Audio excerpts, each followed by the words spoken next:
Welcome back to the Cannabis Meditation Network, and for some of you, welcome to this channel for the first time. I'd like to thank our current subscribers for joining me on this journey and invite those of you who are new to this channel to subscribe and peruse the playlists, as they're always growing with meditations, which I found helpful, as well as coaching videos and a few others.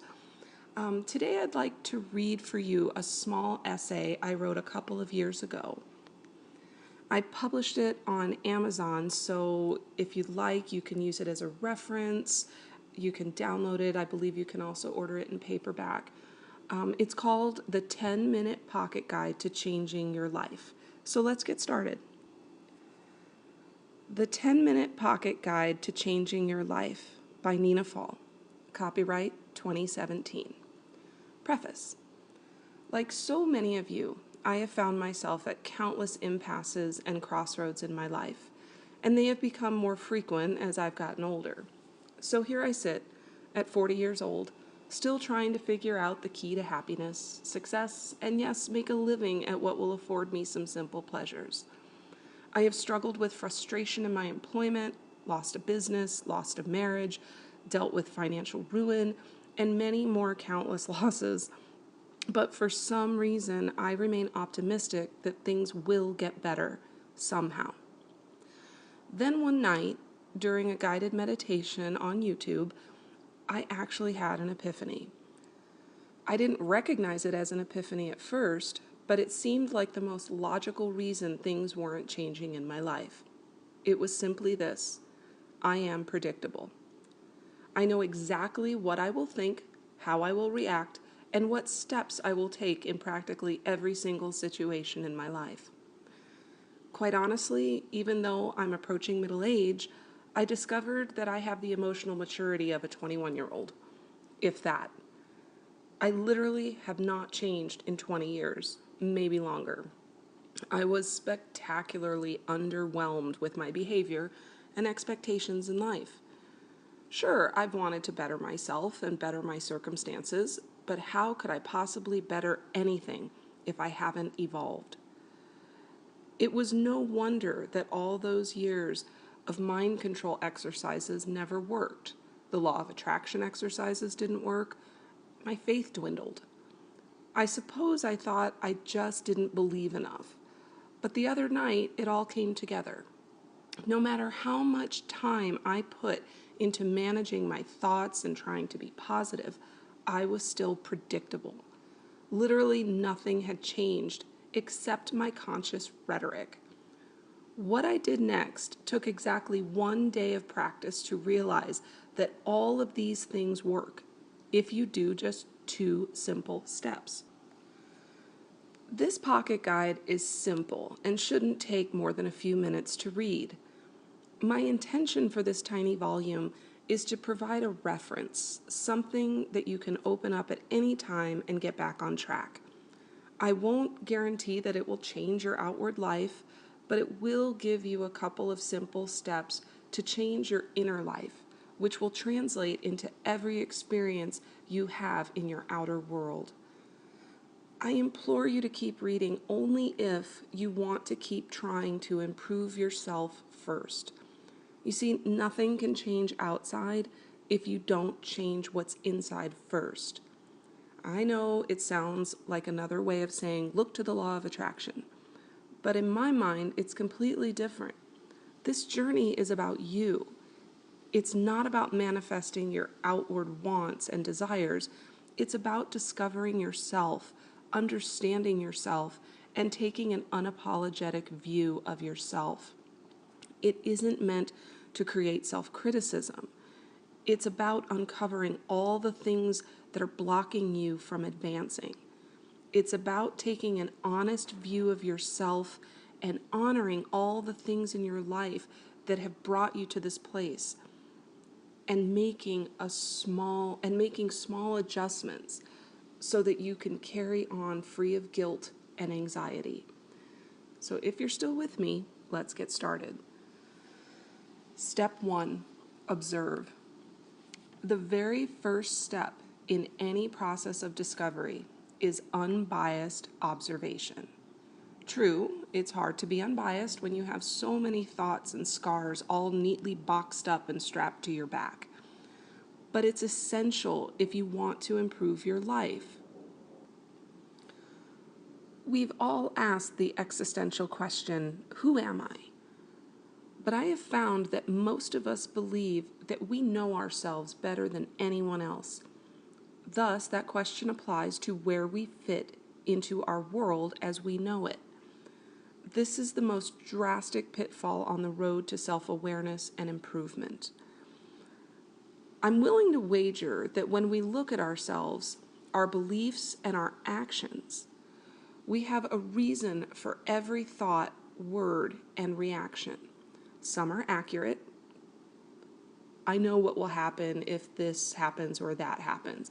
And we try to control for extraneous variables when we are faced with decisions. But the reality is, they aren't really reasons, they are excuses for becoming stagnant. What we need to do is ask ourselves, why? Why do we feel the need to outwardly control situations when all we can truly control are our inner reactions and feelings?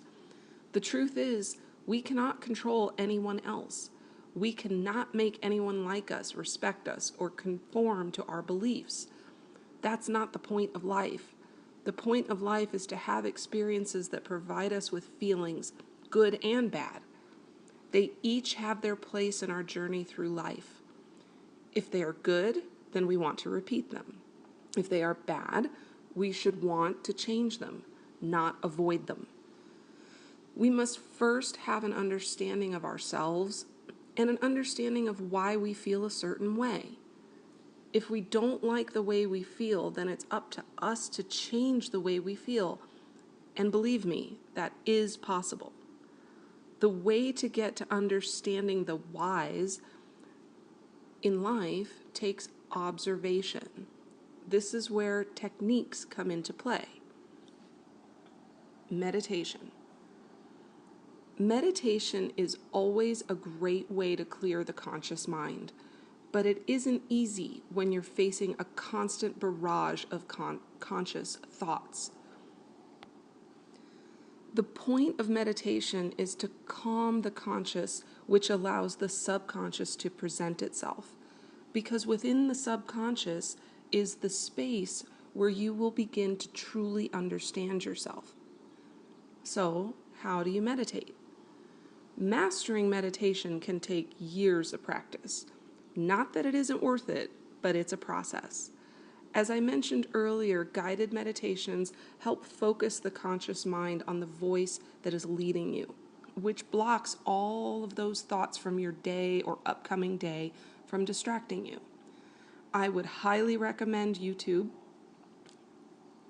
as well as the Cannabis Meditation Network.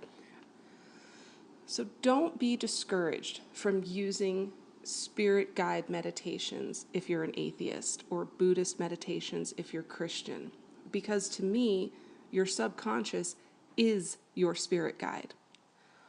Although sleep specialists would not recommend going to bed with the TV on, in this case, I would disagree.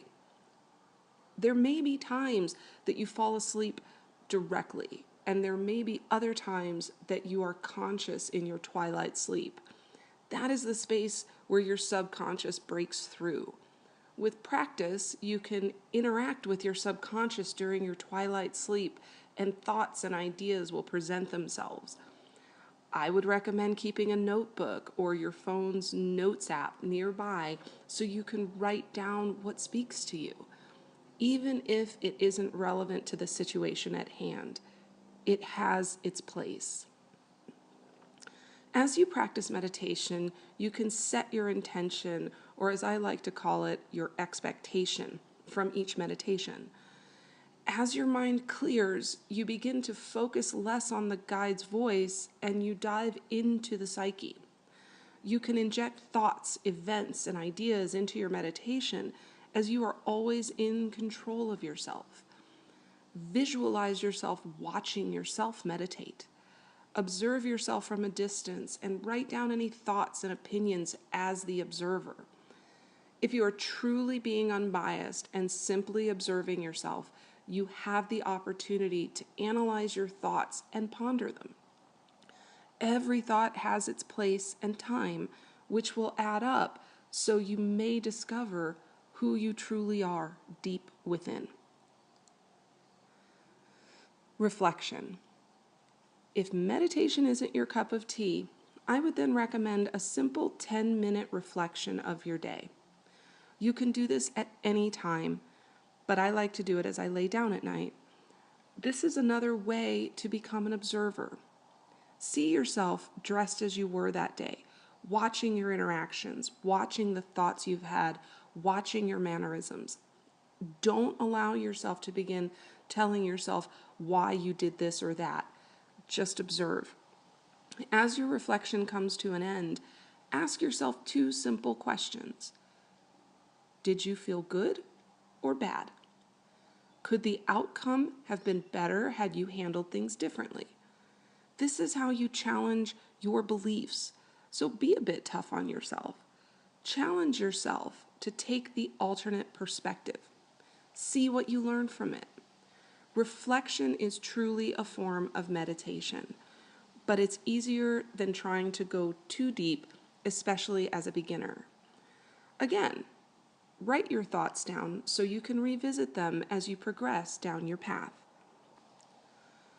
The next step in observation is where things begin to go deeper.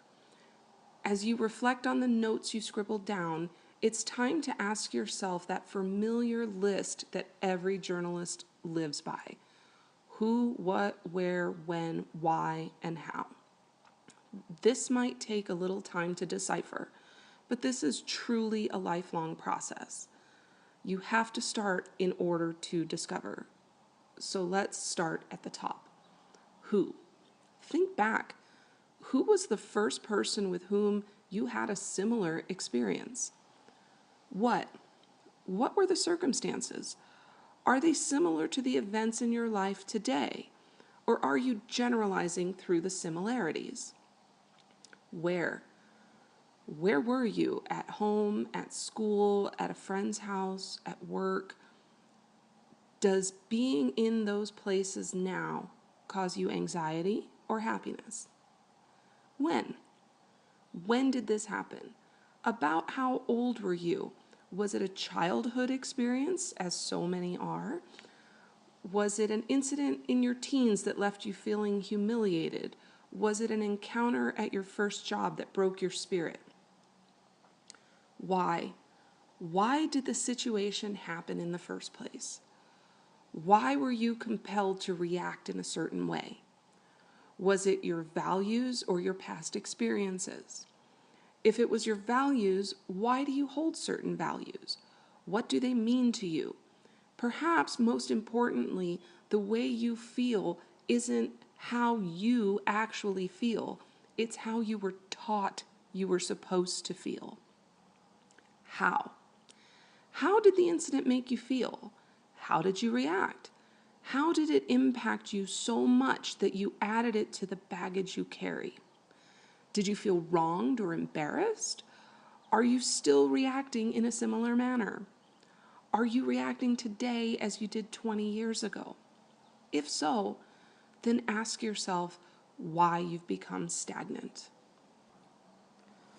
Step 2, evolve. What exactly is evolution? It is basically the developmental process, no matter how fast or slow. It is a growth process from the simple to the complex. Yet complex is not intended to mean difficult. It is simply the process of achieving depth. So how does evolving apply to the context in which I use it? When I say evolve, I mean grow, change, and transform. As you evolve into a more complex, better version of yourself, it is essential that you continue to be an observer. As you will see, these 2 steps are interchangeable and ongoing. For every conversation and every experience you have, your mind has the amazing ability to observe as you partake. Imagine yourself as watching your conversations and interactions as they unfold, like a third party.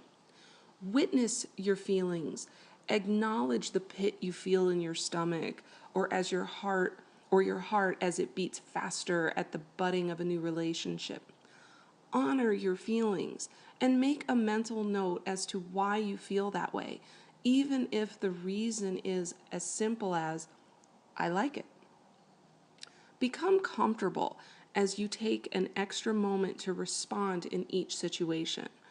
Find bigger words to express yourself, and when dealing with conflict, respect your opponent's point of view. Again, you can only control your feelings.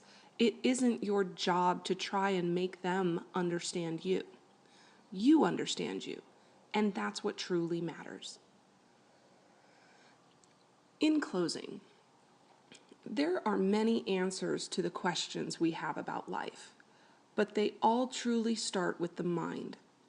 As the first Hermetic principle states, all is mind, the universe is mental. Your understanding of everything starts with one thing: consciousness. Being conscious is simply that you are aware of your mind. If you have mind, you have everything. Where we run into problems is that we begin reacting rather than using our minds, which is the seat of the universe, God, or simply the self. I have no doubt that this is easier said than done in many cases, but it's at least worth trying for one day. If you hate it, then don't do it. But I challenge you to ask yourself why. What about this process is undesirable? Is it that you don't like looking at yourself, your thoughts and ideas? Do you not like the challenge? Do you not see the benefit in knowing yourself and understanding yourself? I did this simple process for one day and it changed my life. Bad situations arise, but I continue to challenge myself to see the opposite. I challenge myself to understand where my views came from and how I can improve them. I am on this journey with you. I don't have it all figured out, but I've started, and now, so I have you. And I totally misread that. But I have started, and now, so have you. Nothing bad can come of this, except perhaps the painful realization that it's time to end the negative cycles to which you've become addicted.